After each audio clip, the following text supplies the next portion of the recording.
Hi friends, myself Nikul Gondaliya. Welcome to unique classes. વિદ્યાર્થી મિત્રો, ગયા લેક્ચરની અંદર આપણે ખૂબ જ અગત્યના ટોપિક સાર્થક અંક વિશે માહિતી મેળવેલી છે. તો આજના લેક્ચરની અંદર આપણે પારિમાણિક સૂત્ર અને એકમો વિશે માહિતી મેળવવાની છે. તો સૌથી પહેલો પ્રશ્ન થાય સર, આ પારિમાણિક સૂત્ર છે શું? અને કોઈ પણ ભૌતિક રાશિ હોય કે પછી સાધિત રાશિ હોય, એમના એકમો કઈ રીતે આપણે મેળવીએ? તો વિદ્યાર્થી મિત્રો, આ લેક્ચર તમારા માટે ખૂબ અગત્યનો છે. લેક્ચરના એન્ડમાં તમને કેટલીક અગત્યની ભૌતિક રાશિઓ અને સાધિત રાશિઓના પારિમાણિક સૂત્ર છે એ તમને સમજવા અને શીખવા મળશે. વિદ્યાર્થી મિત્રો, બોર્ડ હોય, ગુજકેટ હોય, જેડબલઈ હોય કે નીટ હોય, દરેક માટે આ ટોપિક ખૂબ અગત્યનો છે. અને બોર્ડની અંદર પણ ક્વેશ્ચન પૂછાય છે, જેડબલઈની અંદર ક્વેશ્ચન પૂછાય છે, નીટની અંદર ક્વેશ્ચન પૂછાય છે પારિમાણિક સૂત્રને રિલેટેડ. તો વિદ્યાર્થી મિત્રો, આપણે આ ટોપિકને ખૂબ જ સરળતાથી સમજવા જઈ રહ્યા છીએ. તો સૌથી પહેલા આપણે શરૂઆત કરીએ કે પારિમાણિક સૂત્ર છે શું. તો વિદ્યાર્થી મિત્રો, જ્યારે કોઈ ભૌતિક રાશિ હોય એનો ઉપયોગ કરી અને આપણે સાધિત રાશિ મેળવીએ છીએ, તો એ સાધિત રાશિના એકમો હોય એ ભૌતિક રાશિ પરથી લખતા હોઈએ છીએ. તો વિદ્યાર્થી મિત્રો, આપણને ખબર છે કે મૂળભૂત 7 ભૌતિક રાશિઓ છે. એ 7 ભૌતિક રાશિઓમાં આપણે જોવા જઈએ તો દ્રવ્યમાન છે, પછી આપણે સમયની વાત કરીએ, અંતરની વાત કરીએ જેમાં લંબાઈ વાત કરશું, ત્યારબાદ થર્મોડાયનેમિક તાપમાનની વાત કરશું, પછી આપણે જોવા જઈએ તો દ્રવ્યનો જથ્થો આવશે, ત્યારબાદ આપણે જોઈએ જ્યોતિની તીવ્રતા આવશે. તો વિદ્યાર્થી મિત્રો, 7 જે ભૌતિક રાશિઓ છે એ ભૌતિક રાશિના આપણે એકમોનો ઉપયોગ કરી અને આપણે સાધિત રાશિઓને આપણે પારિમાણના સ્વરૂપમાં લખવાનું છે. તો વિદ્યાર્થી મિત્રો, જ્યારે કોઈ ભૌતિક રાશિને એમ, એલ, ટી, એ કે ના યોગ્ય ઘાતાંક સ્વરૂપે લખવામાં આવે છે, ત્યારે એનું જે સૂત્ર બને છે એને આપણે પારિમાણિક સૂત્ર કહીએ છીએ. એટલે કે જ્યારે કોઈ ભૌતિક રાશિ અથવા તો સાધિત રાશિ એમના જે એકમો છે એમને આપણે એમ, એલ, ટી, એ કે કેના સ્વરૂપમાં દર્શાવીએ, તો ત્યારે તે ખાસ યાદ રાખજો, એમના ઘાતાંકોના સ્વરૂપમાં લખવામાં આવે છે ત્યારે તે પારિમાણિક સૂત્ર બને છે. તો વિદ્યાર્થી મિત્રો, આપણે કોઈ પણ ભૌતિક રાશિ હોય કે સાધિત રાશિ હોય, એના પારિમાણિક સૂત્ર છે એ હંમેશા એમ, એલ, ટી, એ અને કેના સ્વરૂપમાં આપણે દર્શાવશું. જો મોલ હોય તો MOL અને જ્યોતિની તીવ્રતાનો સમાવેશ થતો હોય તો CD નો ઉપયોગ કરશું. તો વિદ્યાર્થી મિત્રો, જ્યારે કોઈ એમ, એલ, ટીના ઘાતાંકના સ્વરૂપે જે પણ રાશિને દર્શાવવામાં આવે છે એને આપણે શું કહેશું? પારિમાણિક સૂત્ર તરીકે ઓળખશું. અને એના જે ઘાતાંકો હોય ને, ઘાતાંકો એને આપેલ રાશિના પરિમાણ તરીકે ઓળખવામાં આવે છે. કે કોઈ પણ ભૌતિક રાશિ કે પછી સાધિત રાશિ છે, એમની જ્યારે આપણે એમ, એલ, ટીના સ્વરૂપમાં રજૂઆત કરીએ છીએ, ત્યારે એમની ઉપર કોઈ ઘાત રહેલી હશે, એલની ઉપર કોઈ ઘાત રહેલી હશે, ટીની ઉપર કોઈ ઘાત રહેલી હશે, તો એ ઘાતાંકોને આપણે આપેલ રાશિના પરિમાણ કહેશું. આ વસ્તુ ખાસ યાદ રાખજો. તમને કોઈ પૂછે કે ભાઈ માની લો કે તમારી પાસે કોઈ બળ છે, તો બળની અંદર દળનું પરિમાણ કેટલું છે, અથવા તો લંબાઈનું પરિમાણ કેટલું છે, અથવા તો સમયનું પરિમાણ કેટલું છે, તો જ્યારે તમે MLTના સ્વરૂપમાં દર્શાવશો ત્યારે એમની જે ઘાત હોય, ઘાતાંક હોય, રેડી, એમને આપણે એના પરિમાણ તરીકે લઈએ છીએ.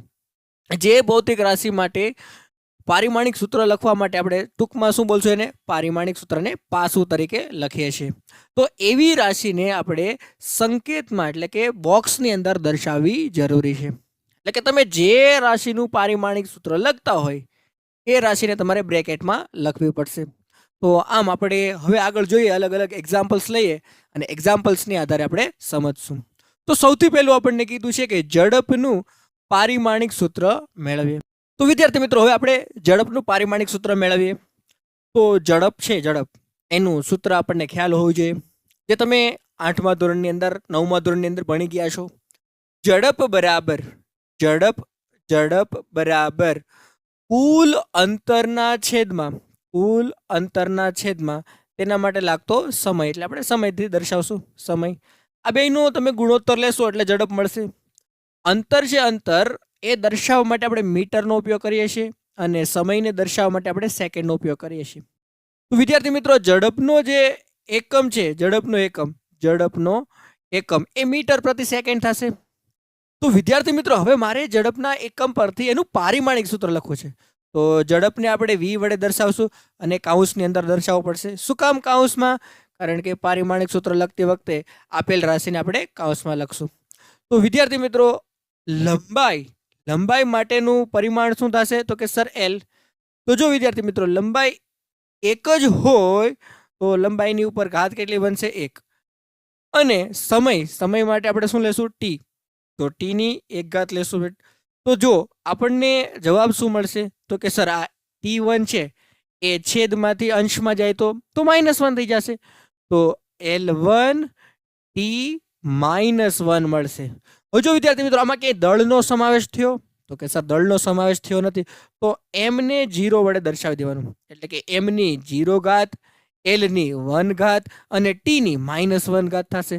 તો આ આપેલ જે સમીકરણ છે એ આપણા માટે પારિમાણિક સૂત્ર તરીકે બનશે. તો હવે તમને કોઈ પૂછે કે સર ઝડપનું પારિમાણિક સૂત્ર? તો કે m0 l1 t -1. જો વિદ્યાર્થી મિત્રો કોઈ રાશિ એટલે કે m l અથવા t માંથી કોઈ રાશિ ગેરહાજર હોય તો એની જગ્યાએ એના ઉપર 0 ઘાત લખી નાખવી. 0 ઘાત લખી નાખવાથી એ રાશિ છે એ ગેરહાજર જ દર્શાશે. પણ આપણું જે પારિમાણિક સૂત્ર લખવાની જે પેટર્ન છે m l t એ પ્રોપર જળવાઈ રહેશે. એટલા માટે આપણે m ની ઉપર 0 ઘાત અહીંયા લીધેલી છે. તો અહીંયા l છે l એ લંબાઈનું પરિમાણ છે અને t છે એ સમયનું પરિમાણ છે. તો ખાસ યાદ રાખજો ઝડપનું પારિમાણિક સૂત્ર થશે m0 l1 t -1 બનશે. આગળ જોઈએ વિદ્યાર્થી મિત્રો તો કે જ્યારે આપણી પાસે કોઈ સાધિત રાશિઓ એના પારિમાણિક સૂત્ર લખવા હોય અને એકમ તૈયાર કરવા હોય તો 3 સ્ટેપને ફોલો કરો એટલે તમારો જવાબ છે ફટાફટ આવી જશે. તો પહેલું સ્ટેપ તો કે કોઈ પણ સાધિત રાશિનો અન્ય રાશિ સાથે સંબંધ દર્શાવતું સૂત્ર યાદ રાખવું પડશે. જો વિદ્યાર્થી મિત્રો આપણે આગળનું એક્ઝામ્પલ લીધું છે કે ઝડપ બરાબર તો કે સર ઝડપ બરાબર કુલ અંતરના છેદમાં સમય. તો અંતર છે એ મૂળભૂત રાશિમાં ગણાશે, સમય છે એ પણ મૂળભૂત રાશિમાં ગણાશે. તો 2 મૂળભૂત રાશિનો ઉપયોગ કરી અને આપણે ઝડપ મેળવેલી છે. તો એવી રીતના કોઈ પણ સાધિત રાશિ હોય તો એ જે અન્ય ભૌતિક રાશિ ઉપર કઈ રીતે આધારિત છે એનું સૂત્ર તમને યાદ હોવું જોઈએ. એ સૂત્ર યાદ હશે તો તમે ઇઝીલી સોલ્વ કરી શકશો. ત્યારબાદ સૂત્રમાં જે જમણી બાજુ સાધિત રાશિ હોય એને સૌથી પહેલા શું કરવું પડશે? મૂળભૂત રાશિમાં એને ફેરવવી પડશે. એટલે કે સાધિત રાશિનું તમારે મૂળભૂત રાશિમાં રૂપાંતર કરવું પડશે.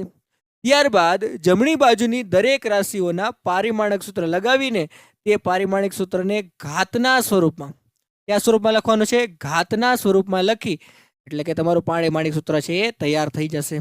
તો ચલો આપણે કેટલાક એક્ઝામ્પલ જોઈએ. આ 3 જે નિયમ છે એ નિયમનો ઉપયોગ કરી અને આપણે એક્ઝામ્પલને સોલ્વ કરીએ.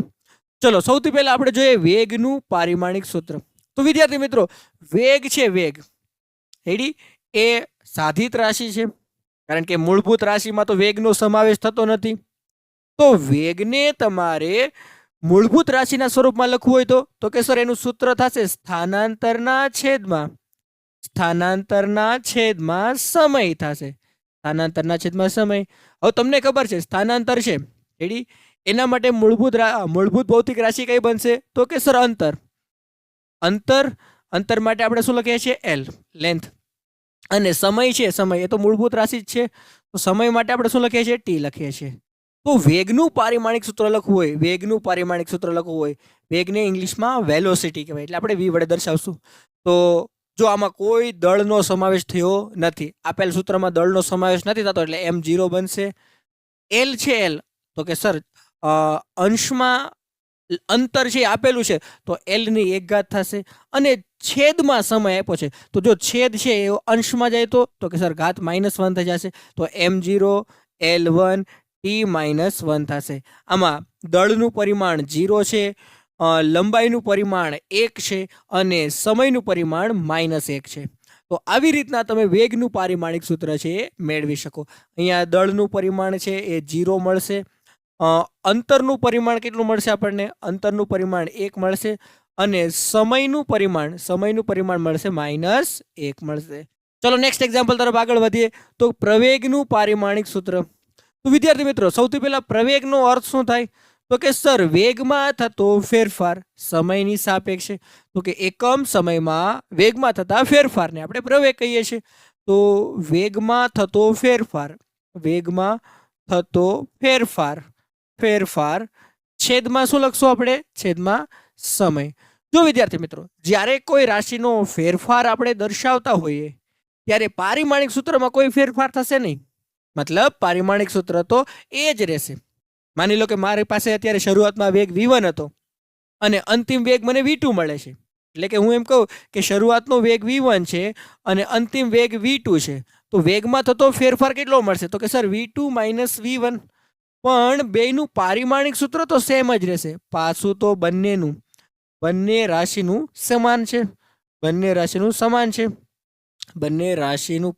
પાસું છે એ સમાન છે. તેથી આપણે વેગમાં થતા ફેરફારનું પણ પારિમાણિક સૂત્ર છે એ વેગનું પારિમાણિક સૂત્ર તરીકે લઈએ. ચલો, વેગનું પારિમાણિક સૂત્ર થોડી વાર પહેલા જ આપણે સાબિત કર્યું છે. તો કે સર, વેગનું પારિમાણિક સૂત્ર છે એ હતું m0 L1 t - 1. હવે સમયનું પારિમાણિક સૂત્ર શું થશે? તો કે t⁻1. હવે તમને ખબર છે છેદ છે એ અંશમાં જશે તો -1 થઈ જશે. તો જો ઉપર -1 ઓલરેડી છે, નીચેથી -1 આવશે ઉપર, તો શું થશે? તો કે સર m0 L1 t⁻2 થઈ જશે. તો પ્રવેગને ઇંગ્લિશમાં એક્સેલરેશન કહેવાય, એટલે એ વડે દર્શાવશું. તો પ્રવેગનું પારિમાણિક સૂત્ર મળશે m0 L1 t-2. તો અહીંયા દળ છે, એનું પરિમાણ 0 મળ્યું, લંબાઈનું પરિમાણ 1 મળ્યું અને સમયનું પરિમાણ -2 મળ્યું. વિદ્યાર્થી મિત્રો, ખાસ યાદ રાખજો, કોઈ રાશિનો ફેરફાર દર્શાવતા હોઈએ ત્યારે પારિમાણિક સૂત્રમાં કોઈ ફેરફાર થાય નહીં. ક્લિયર થઈ ગયું? તો વેગમાં થતા ફેરફારનું જે પારિમાણિક સૂત્ર મળ્યું એ વેગનું પારિમાણિક સૂત્ર જ છે. ક્લિયર થઈ ગયું? આગળ વધીએ વિદ્યાર્થી મિત્રો. નેક્સ્ટ, બળનું પારિમાણિક સૂત્ર મેળવો. તો બળ છે, બળ એ કઈ રીતે આપણે ડિફાઇન કરીએ? તો કે સર, બળ બરાબર દળ ગુણ્યા પ્રવેગ. જો દળ મૂળભૂત રાશિ છે અને પ્રવેગ તો કે સાધિત રાશિ છે. પણ સર, હમણાં થોડી વાર પહેલા જ તમે પ્રવેગનું પારિમાણિક સૂત્ર મેળવ્યું છે. તો દળનું પારિમાણિક સૂત્ર આપણને ખબર છે. બળને ઇંગ્લિશમાં ફોર્સ કહેશું, એટલે આપણે F વડે દર્શાવશું એને. હવે વિદ્યાર્થી મિત્રો, દળનું પારિમાણિક સૂત્ર તો કે સર m1. પ્રવેગનું પારિમાણિક સૂત્ર તો કે સર થોડી વાર પહેલા જ મેળવ્યું, તો કે m0 L1 t-2 આવું થશે. હવે તમારે શું કરવાનું છે, ખાસ યાદ રાખજો. હવે અહીંયા તમારે જો m ની 0 ઘાત અને m ની 1 ઘાત બે દેખાય છે. તો કે m ની 0 ઘાત છે અને m ની 1 ઘાત છે. તો ઘાતનો સરવાળો કરો તો શું થશે? m ની 1 ઘાત. હવે બીજું, L માં તો 1 જ ઘાત છે અને t-માં -2 ઘાત છે. તો ફોર્સનું એટલે કે બળનું પારિમાણિક સૂત્ર આપણને શું મળ્યું? m1 L1 t-2. આ પારિમાણિક સૂત્ર તમારે યાદ રાખવાનું છે, ઘણી જગ્યાએ આનો ઉપયોગ કરશું. તો બળનું પારિમાણિક સૂત્ર m1 L1 t-2 થશે.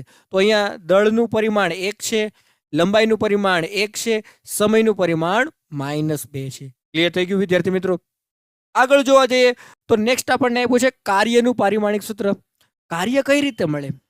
તો કે જ્યારે વિદ્યાર્થી મિત્રો તમે કોઈ પદાર્થને ધક્કો મારો છો, બળ લગાવો છો, ત્યારે જો પદાર્થના સ્થાનમાં ફેરફાર થાય, સ્થાનાંતર થાય, તો પદાર્થ ઉપર કાર્ય થયું એમ કહેવાય.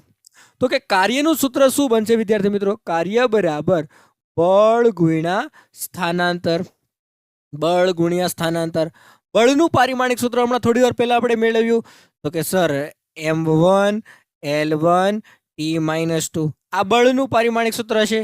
અને લંબાઈ, સ્થાનાંતર એટલે લંબાઈ થશે, તો લંબાઈ માટે આપણે L1 લેશું. હવે વિદ્યાર્થી મિત્રો, આધાર સરખા તો ઘાતનો સરવાળો, તો m1 L 1 ઘાત અહીંયા છે, 1 ઘાત અહીંયા છે, એટલે L2 અને t-2. તો કાર્યને ઇંગ્લિશમાં વર્ક કહેશું, એટલે આપણે એને W થી દર્શાવશું. તો W બરાબર m1 L2 t-2 બનશે. તો આ કાર્યનું પારિમાણિક સૂત્ર થયું. જો વિદ્યાર્થી મિત્રો તમે કાર્ય કેટલું કરી શકો? તો કે સર આપણી પાસે જેટલી ઉર્જા હોય એટલી. તો ઉર્જા અને કાર્યનું પારિમાણિક સૂત્ર સરખું બનશે. તો ખાસ યાદ રાખજો વિદ્યાર્થી મિત્રો, કાર્યનું જે પારિમાણિક સૂત્ર છે, કાર્યનું જે પાસું છે એ ઉર્જાના પાસું બરાબર જોવા મળશે. એટલે કે ઉર્જાનું પારિમાણિક સૂત્ર લખવું હોય તો m1L2T-2 મળશે. નેક્સ્ટ આપણે આગળ જોઈએ દબાણનું પારિમાણિક સૂત્ર. વિદ્યાર્થી મિત્રો, દબાણ એટલે શું થાય? તો કે સર દબાણ બરાબર બળના છેદમાં ક્ષેત્રફળ. માની લો કે તમે કોઈ સપાટી ઉપર લંબ રૂપે બળ લગાડો છો, તો વિદ્યાર્થી મિત્રો તમે એના ઉપર દબાણ લગાડ્યું એમ કહેવાય. હવે તમને ખબર છે કે દબાણને ઇંગ્લિશમાં પ્રેશર કહેવાય, આપણે P થી દર્શાવશું. વિદ્યાર્થી મિત્રો, બળનું પારિમાણિક સૂત્ર તો કે સર m1L1T-2 થશે. અને ક્ષેત્રફળ એટલે લખી શકીએ આપણે લંબાઈ ગુણ્યા પહોળાઈ અથવા લંબાઈ ગુણ્યા લંબાઈ. તો લંબાઈ અને પહોળાઈ એ અંતરના એકમો છે, એટલે L ની 2 ઘાત થઈ જશે. હવે વિદ્યાર્થી મિત્રો, છેદમાં રહેલી L ની 2 ઘાત ઉપર જશે તો -2 થઈ જશે. તો m1L1 -2 અને T-2. વિદ્યાર્થી મિત્રો, એકમાંથી 2 જશે તો -1 વધશે. ફાઇનલ આન્સર મળશે m1L-1 T-2. તો યાદ રાખજો વિદ્યાર્થી મિત્રો, દબાણનું પારિમાણિક સૂત્ર m1L-1 T-2 જોવા મળશે. તો આ દબાણનું પારિમાણિક સૂત્ર થયું. જો વિદ્યાર્થી મિત્રો આપણે શું કરીએ છીએ તો કે જે પણ સાધિત રાશિ આપેલી હોય એ સાધિત રાશિને આપણે મૂળભૂત ભૌતિક રાશિના સ્વરૂપમાં લખીએ છીએ, અને ત્યારબાદ એ જે મૂળભૂત રાશિઓ છે એને આપણે પરિમાણના સ્વરૂપમાં દર્શાવીએ છીએ. તો અહીંયા દળનું પરિમાણ 1 મળશે, લંબાઈનું પરિમાણ -1 મળશે અને સમયનું પરિમાણ -2 મળશે. તો આપણને આમ દબાણનું પારિમાણિક સૂત્ર છે એ મળી ગયું છે. વિદ્યાર્થી મિત્રો, તમારી પાસે જો પારિમાણિક સૂત્ર હોય અને તમારે એને એકમમાં ફેરવવું છે, એટલે કે પારિમાણિક સૂત્ર પરથી તમારે એકમમાં ફેરવવું છે, તો શું કરવાનું? તો કે દ્રવ્યનું પારિમાણિક સૂત્ર m છે, તો એની જગ્યાએ આપણે શું લખી નાખશું? kg લખશું. અંતરનું પારિમાણિક સૂત્ર L છે, તો એની જગ્યાએ આપણે શું લખી નાખશું? મીટર લખશું. જો આ m એટલે મીટર છે, m એટલે શું થશે? મીટર. સમયનું પારિમાણિક સૂત્ર T છે, તો એની જગ્યાએ આપણે શું લખશું? સેકન્ડ. S લખશું. S એટલે સેકન્ડ. વિદ્યુત પ્રવાહનું પારિમાણિક સૂત્ર એ લખીએ છીએ, તો એને A વડે દર્શાવશું. A એટલે એમ્પિયર. નેક્સ્ટ તમને તાપમાનનું પારિમાણિક સૂત્ર K છે, તો એને K વડે દર્શાવશું. K એટલે કેલ્વિન. K એટલે શું થશે? કેલ્વિન. મોલ માટે મોલ અને કેન્ડેલા માટે, જ્યોતિની તીવ્રતા માટે કેન્ડેલા બનશે. તો વિદ્યાર્થી મિત્રો, આ રીતના તમે m ની જગ્યાએ kg, L ની જગ્યાએ મીટર, T ની જગ્યાએ સેકન્ડ અને એમ્પિયર છે એનો ઉપયોગ કરશો તો તમને જે પારિમાણિક સૂત્ર છે એ તમને એકમના સ્વરૂપમાં રૂપાંતર થઈ જશે. તો જો એક એક્ઝામ્પલ લઈએ આપણે. એક્ઝામ્પલ એવું છે વિદ્યાર્થી મિત્રો કે બળનું પારિમાણિક સૂત્ર હમણાં જ આપણે જોયું તો કે સર m1L1 T-2 છે. તો વિદ્યાર્થી મિત્રો, m ની જગ્યાએ આપણે kg લખશું, L ની જગ્યાએ આપણે શું લખશું? તો કે સર મીટર લખશું અને T ની જગ્યાએ સેકન્ડ લખશું. તો સેકન્ડની -2 ઘાત થશે. તો આપણને કિલોગ્રામ × મીટર પર સેકન્ડનો સ્ક્વેર, આ આપણને બળનો એકમ મળશે. જો બળનો એકમ બીજો પણ છે, ન્યૂટન પણ છે, તો તમે કિલોગ્રામ મીટર પર સેકન્ડનો સ્ક્વેર અથવા ન્યૂટન 2 લખી શકો છો. તો આમ આપણે પારિમાણિક સૂત્ર પરથી આપણે એકમ તારવતા શીખી ગયા છે. તો વિદ્યાર્થી મિત્રો, એ જ રીતના આપણે દબાણનું પારિમાણિક સૂત્ર લખવું હોય તો, અથવા દબાણનું પારિમાણિક સૂત્ર જાણતા હોઈએ અને દબાણ ઉપરથી આપણે એકમ જોતો હોય તો સિમ્પલ છે. આપણે દબાણ માટે શું લખ્યું હતું? દબાણ માટે તો કે સર દબાણનું પારિમાણિક સૂત્ર હતું m1L-1 T-2 હતું. તો હવે એનો એકમ બનાવીએ આપણે. તો m માટે આપણે kg દર્શાવશું, L માટે તો કે સર L માટે મીટરની -1 ઘાત થશે. શું કામ? કારણ કે L ની -1 છે. સમય માટે તો કે સર T ની -2 ઘાત છે, તો સેકન્ડની -2 ઘાત બનશે. તો આમ કિલોગ્રામ પર મીટર પર સેકન્ડનો સ્ક્વેર છે એ આપણને દબાણનું પરિમાણ, આ દબાણનો એકમ મળશે. અથવા તમે પાસ્કલ પણ લખી શકો છો, જેને ટૂંકમાં PA વડે દર્શાવશું. તો વિદ્યાર્થી મિત્રો, આમ આપણને આટલી ખબર પડી કે જો કોઈ પારિમાણિક સૂત્ર હોય તો એના ઉપરથી આપણે એકમ તારવી શકીએ, અથવા તો એકમ ઉપરથી આપણે પારિમાણિક સૂત્ર છે બનાવી શકીએ છીએ. આગળ વધીએ વિદ્યાર્થી મિત્રો, તો પ્રકાશ વર્ષનું પારિમાણિક સૂત્ર શું છે? તો પહેલા તો આપણને ખબર હોવી જોઈએ વિદ્યાર્થી મિત્રો કે પ્રકાશ વર્ષ શું છે. પ્રકાશ વર્ષ શું છે વિદ્યાર્થી મિત્રો? ખ્યાલ છે? સમય છે? નહીં. તમને એમ થશે સર અહીંયા તો વર્ષ આપેલું છે, વર્ષ તો સમયગાળામાં દર્શાવે છે ને? ના, એવું નથી વિદ્યાર્થી મિત્રો. જ્યારે પ્રકાશનું કિરણ એક વર્ષમાં કેટલું અંતર કાપે છે ને, એ જે અંતરના માપને આપણે પ્રકાશ વર્ષ કહીએ છીએ. તો ખરેખર આમ જોવા જઈએ તો પ્રકાશ વર્ષ એ તો અંતરનો એકમ છે, એ અંતર દર્શાવે છે. તો અંતર માટે પારિમાણિક સૂત્ર શું થશે? તો કે સર અંતર માટે પારિમાણિક સૂત્ર L ની 1 ઘાત થશે. તો ઓપ્શન સી ઇઝ કરેક્ટ બનશે. તો પ્રકાશ વર્ષનું પારિમાણિક સૂત્ર L ની 1 ઘાત છે. ભૂલથી પણ T ની 1 ઘાત કરતા નહીં. તમે ઉતાવળમાં વર્ષ જોઈને સમય છે એમ નક્કી ના કરી લેતા, કારણ કે પ્રકાશ વર્ષ છે એ લંબાઈનું માપ દર્શાવે છે. નેક્સ્ટ જોઈએ ઘનકોણનું પારિમાણિક સૂત્ર. તો વિદ્યાર્થી મિત્રો ઘનકોણ શું છે? તો કે તો આપણે જ્યારે કોઈ 3D વસ્તુ છે તો 3D આકાર છે, એમની અંદર તમે જે કેન્દ્ર સાથે જે ખૂણો બનતો હોય, કોઈ તમે પૃષ્ઠ લ્યો, કોઈ પૃષ્ઠ છે એ ધારી લ્યો. એટલે આપણે પહેલા જ લેક્ચરની અંદર ચર્ચા કરેલી છે ઘનકોણ વિશે. તો ઘનકોણ છે, ઘનકોણ એનો કોઈ એકમ હોતો નથી, એ પરિમાણ રહે છે. આમ જોવા જઈએ તો ઘનકોણનો એકમ છે, એકમ ST રેડિયન જોવા મળે છે, પરંતુ એનું કોઈ પરિમાણ હોતું નથી. તો કોઈનું પરિમાણ ન હોય તો M ની 0 ઘાત લઈ લઈએ, L ની 0 ઘાત લઈ લઈએ અને T ની 0 ઘાત લઈ લઈએ. તો પરિમાણ રહિત આ ઘનકોણ છે એ રાશિ જોવા મળશે. તો ઓપ્શન ડી કરેક્ટ બનશે, M0 L0 T0. નેક્સ્ટ જોઈએ વેગમાનનું પારિમાણિક સૂત્ર. વેગમાન એટલે શું થાય? તો કે સર વેગમાન એટલે દળ ગુણ્યા વેગ. દળનું પારિમાણિક સૂત્ર તો કે સર M1. વેગનું પારિમાણિક સૂત્ર તો કે સર વેગનું પારિમાણિક સૂત્ર થશે M0 L1 T-1 થશે. હવે તમારે આધાર સરખો ઘાતનો સરવાળો, તો M0 પ્લસ M1 એટલે M1 L1 T-1. M1 L1 T-1 એવો એક ઓપ્શન છે. પહેલો ઓપ્શન નથી, બીજો ઓપ્શન M1 L1 T-1. હાલો બીજો ઓપ્શન કરેક્ટ બનશે. તો વેગમાનનું પારિમાણિક સૂત્ર M1 L1 T-1 આ આપણું પારિમાણિક સૂત્ર બનશે. નેક્સ્ટ M0 L0 T-1 પારિમાણિક સમીકરણ નીચેમાંથી કઈ ભૌતિક રાશિનું છે?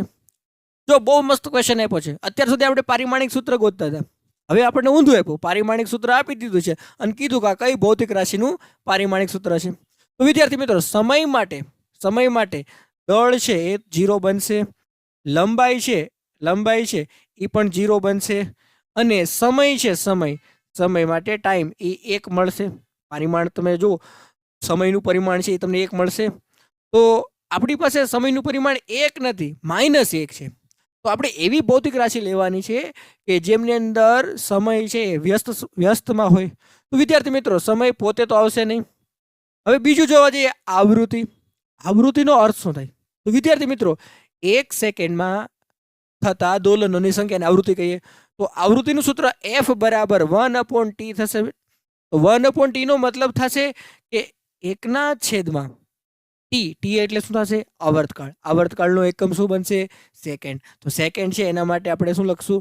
T ની 1 ઘાત લખશું. જો T ની 1 ઘાત છે ઉપર જશે તો -1 થઈ જશે, તો T ની -1 ઘાત થઈ જશે.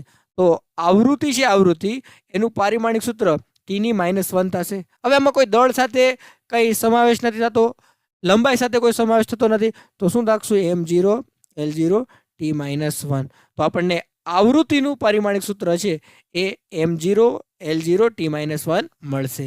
આવર્તકાળનું પારિમાણિક સૂત્ર અને સમયનું પારિમાણિક સૂત્ર બે સરખું હશે. ઝડપનું પારિમાણિક સૂત્ર આપણે શરૂઆતમાં ગોઈતું છે. તો જવાબ બનશે આવૃત્તિ. નેક્સ્ટ નીચેમાંથી કોના પારિમાણિક સૂત્રો સરખા છે? બહુ ઇન્ટરેસ્ટિંગ પ્રશ્ન છે. બળ અને પાવર, ટોર્ક અને પાવર, બળ અને ટોર્ક અને ઉર્જા. તો વિદ્યાર્થી મિત્રો આપણને પહેલા ખ્યાલ હોવો જોઈએ કે બળનું પારિમાણિક સૂત્ર અને પાવરનું પારિમાણિક સૂત્ર. તો કે બળનું પારિમાણિક સૂત્ર જ લખી નાખીએ આપણે. તો કે સર બળ બરાબર M1 L1 T-2 થશે. થોડી વાર પહેલા જ આપણે સાબિત કર્યું એટલે મેં ફટાફટ લખી નાખ્યું છે M1 L1 T-1. બીજું પાવર. તો પહેલા પાવરનો અર્થ સમજો. પાવર બરાબર શું થશે? તો તો કે કાર્યના છેદમાં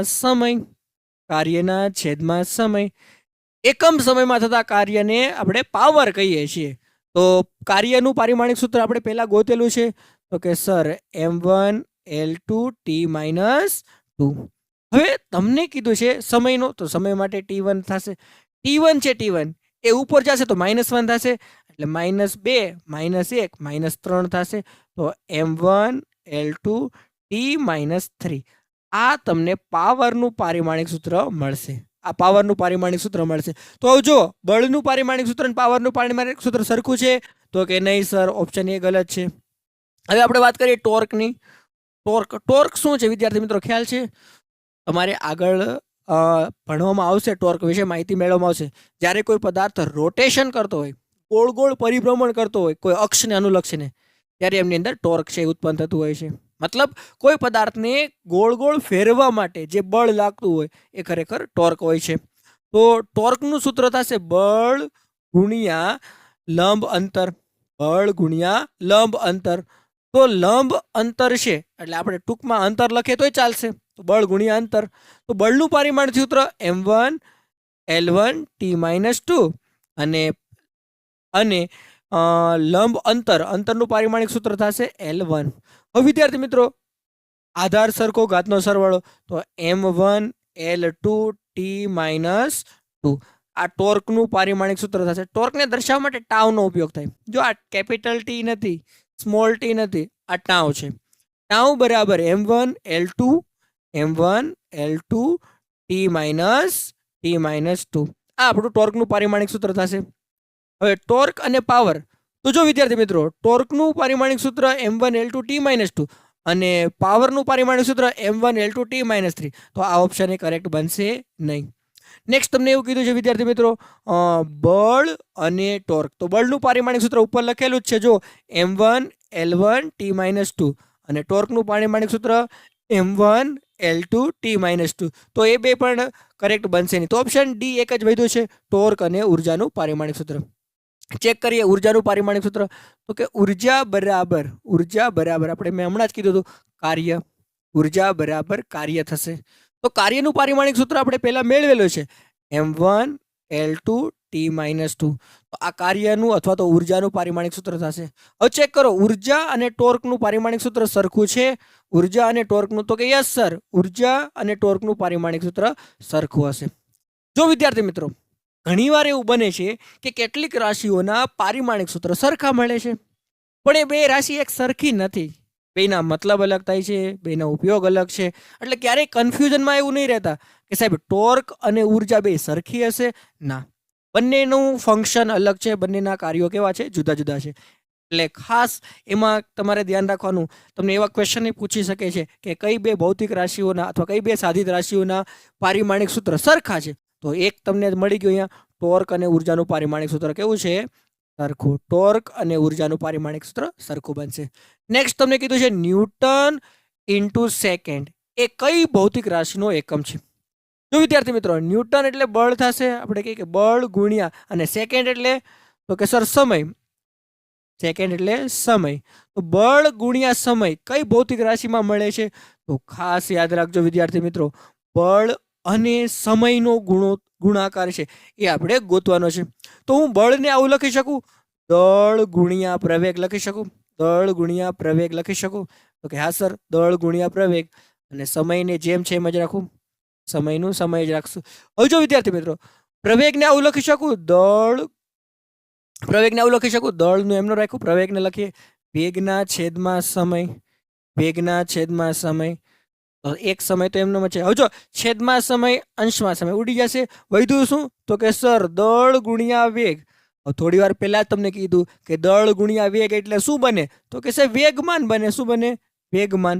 તો યાદ રાખજો વિદ્યાર્થી મિત્રો, ન્યૂટન ઇન્ટુ સેકન્ડ એ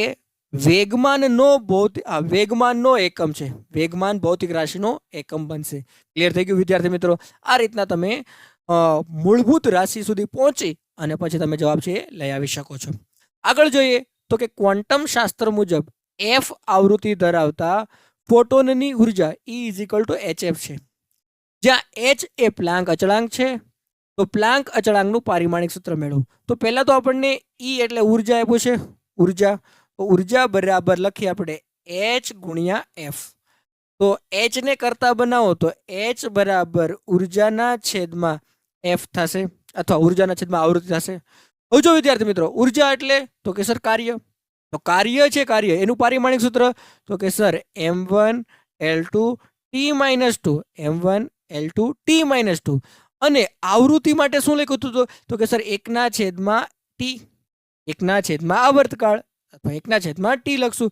તો છેદનો છેદ ક્યાં જશે? અંશમાં. તો જવાબ શું મળશે? m1l2 t-2 + 1. તો ચલો -2 + 1 જવાબ કેટલો મળશે આપણને? તો કે સર 2 માંથી 1 જાય તો -1 વધશે. તો m1l2 t-1 આવું પારિમાણિક સૂત્ર આપણને મળવું જોઈએ. શું એવો કોઈ ઓપ્શન છે? ચેક કરો. m1l2 t-1, m1l2 t-1. Option B is correct બનશે, m1l2 t-1. તો પ્લાન્ક અચળાંક h નું પારિમાણિક સૂત્ર આપણને m1l2 t-1 ના સ્વરૂપમાં મળશે. તો વિદ્યાર્થી મિત્રો, અહીંયા કેટલીક ભૌતિક રાશિઓના પારિમાણિક સૂત્ર, એકમો, એમની સંજ્ઞા, એમની વચ્ચેના સંબંધ બધું આપેલું છે. તો ફટાફટ આનો સ્ક્રીનશોટ લઈ લો અને તમારી નોટમાં નોટ ડાઉન કરી નાખો. જો દ્રવ્યમાન માટે સંજ્ઞા શું બનશે તો કે સર m. તો પારિમાણિક સૂત્ર m1l0 t0. શું કામ l0 અને t0? કારણ કે લંબાઈ અને સમય એમની સાથે પરિમાણમાં જોવા મળતા નથી. એકમ બનશે MKS માં કિલોગ્રામ, CGS માં ગ્રામ. તો 1 કિલોગ્રામ બરાબર 10⁻³ ગ્રામ. જો આ બધા જ કન્વર્ઝેશન તમારા માટે ઉપયોગી છે. આગળ તમારે જ્યારે પણ ક્વેશ્ચન તમે સોલ્વ કરશો ત્યારે આ બધા કન્વર્ઝેશનનો ક્યાંક ને ક્યાંક ઉપયોગ આવશે. તો ખાસ યાદ રાખજો, 1 કિલોગ્રામ બરાબર 10⁻³ ગ્રામ. એવી રીતના અંતર અથવા તો લંબાઈ, તો એની સંજ્ઞા ઘણીવાર L, ઘણીવાર X અને ઘણીવાર D વપરાય છે. તો એનું પારિમાણિક સૂત્ર થશે m0l1 t0. કારણ કે દળ સાથે એનો કોઈ સંબંધ નથી, સમય સાથે કોઈ સંબંધ નથી. તો લંબાઈ માટે L1. લંબાઈને દર્શાવવા માટે મીટરનો ઉપયોગ થાય. જો આ મીટર છે અને CGSમાં શું થશે? સેન્ટીમીટર. 1 મીટર બરાબર 1 મીટર બરાબર 10⁵ સેન્ટીમીટર. અથવા તમે લખી શકો 1 મીટર બરાબર 100 સેન્ટીમીટર. તો બે સેમ જ થશે. સમય માટે t1 થશે. તો એમાં m અને l છે નહીં, તો બેની 0 ઘાત આવી જશે. સમયનો એકમ MKSમાં સેકન્ડ છે અને CGSમાં સેકન્ડ છે. 1 સેકન્ડ બરાબર 1 સેકન્ડ. તો એ બે વચ્ચે તો કોઈ ખાસ એવો સંબંધ છે નહીં. ક્ષેત્રફળને આપણે a વડે દર્શાવશું. ક્ષેત્રફળનું સૂત્ર શું થાય તો કે સાહેબ લંબાઈ ગુણ્યા પહોળાઈ અથવા અંતરનો વર્ગ. તો અંતરનો વર્ગ એટલે l નો સ્ક્વેર થશે. જો આમાં દળ અને સમય નથી આપેલો તો m0l2 t0 બનશે. અને એનો એકમ શું બનશે ક્ષેત્રફળનો? Metre square. CGSમાં સેન્ટીમીટર સ્ક્વેર. તો 1 મીટર સ્ક્વેર બરાબર 10⁴ સેન્ટીમીટર સ્ક્વેર થશે. આ કન્વર્ઝેશન તમારે યાદ રાખવાનું રહેશે. એવી રીતના ઘનફળનું આપેલું છે, ઝડપનું આપેલું છે. તો વિદ્યાર્થી મિત્રો, તમને આ જે કન્વર્ઝેશન છે એ કરતાં હવે ઇઝીલી આવડી ગયા હશે. તો અહીંયા મારી પાસે બીજી સ્લાઇડની અંદર પણ કેટલાક સૂત્રો આપેલા છે. આ સૂત્રનો પણ તમે સ્ક્રીનશોટ લઈ તમારી બુકમાં નોટ ડાઉન કરી નાખો. તો વિદ્યાર્થી મિત્રો, પ્રવેગનું પારિમાણિક સૂત્ર આપણે તારવી લીધું છે, વેગમાનનું પારિમાણિક સૂત્ર તારવી લીધું છે, બળનું પારિમાણિક સૂત્ર તારવ્યું છે, કાર્યનું પારિમાણિક સૂત્ર તારવી લીધું છે. તો આ બધા એના કન્વર્ઝેશન છે, યાદ રાખજો. જો અહીંયા ખાસ 1 મીટર પર સેકન્ડનો સ્ક્વેર બરાબર 10⁵ સેન્ટીમીટર પર સેકન્ડનો સ્ક્વેર બનશે. એવી રીતના 1 કિલોગ્રામ મીટર પર સેકન્ડ બરાબર 10⁵ ગ્રામ સેન્ટીમીટર પર સેકન્ડ બનશે. ખાસ યાદ રાખજો. નેક્સ્ટ તમને 1 ન્યૂટન બરાબર 10⁵ ડાયન થશે. આ વેલ્યુ પણ તમારે યાદ રાખવાની છે. અને 1 જૂલ બરાબર 10⁷ અર્ગ થશે. અર્ગ છે એ CGS એકમ છે, એટલે ખાસ યાદ રાખજો. તમને જૂલનું અર્ગમાં કન્વર્ઝેશન પૂછે 1 જૂલ બરાબર કેટલા અર્ગ થાય તો 10⁷ અર્ગ મળશે. નેક્સ્ટ આપણે જોઈએ વિદ્યાર્થી મિત્રો, અહીંયા પણ હજી તમને કેટલાક અગત્યની જે ભૌતિક રાશિઓ છે એમના પારિમાણિક સૂત્ર, એમના સમીકરણો, એમના CGS, એમના MKS એકમો આપેલા છે અને એકબીજા વચ્ચેના સંબંધ આપેલા છે. તો ફટાફટ તમે સ્ક્રીનશોટ લઈ લો. સ્ક્રીનશોટ લીધા પછી બુકમાં નોટ ડાઉન કરો અને તમારી નોટ છે જાતે પ્રિપેર રાખજો. ચલો આગળ જોવા જઈએ વિદ્યાર્થી મિત્રો, તો અહીંયા તમને કેટલીક 30 થી 40 ભૌતિક રાશિઓ છે એ 30 થી 40 રાશિઓ છે, રેડી, એમના તમને અહીંયા પારિમાણિક સૂત્રો આપેલા છે. તો આ પારિમાણિક સૂત્રો તમારે બને ત્યાં સુધી યાદ રાખવાના કે ગોખવાના નથી. જરૂર પડે ત્યાં બનાવી લેવાનું. જે પણ રાશિનું અથવા જે પણ તમને પારિમાણિક સૂત્ર બનાવવાનું કીધું હોય જે રાશિનું, તો તમારે એનું સૂત્ર પરથી પારિમાણિક સૂત્ર બનાવી લેવાનું રહેશે. તો ફટાફટ સ્ક્રીનશોટ લઈ લો. નેક્સ્ટ. ઓકે. તો વિદ્યાર્થી મિત્રો, અહીંયા આમ જોવા જઈએ તો અહીંયા આપણું આ જે ટોપિક છે એ કમ્પ્લીટ થાય છે. પરંતુ પારિમાણિક સૂત્રનું જે વિશ્લેષણ છે એ હજી નાનકડો અમથો ટોપિક બાકી છે, જે તમારા માટે ખૂબ અગત્યનો છે. કારણ કે JEE નીટની અંદર પારિમાણિક સૂત્ર છે, પારિમાણિક સૂત્ર એનું વિશ્લેષણ કરવાના ક્વેશ્ચન પૂછાયેલા છે. તો ખાસ એક ક્વેશ્ચન છે એના માટે આપણે એક નવો જ વિડીયો બનાવશું. તો આ વિડીયોને આપણે અહીંયા એન્ડ કરશું. તબ તક કે લીએ બાય બાય, ટેક કેર.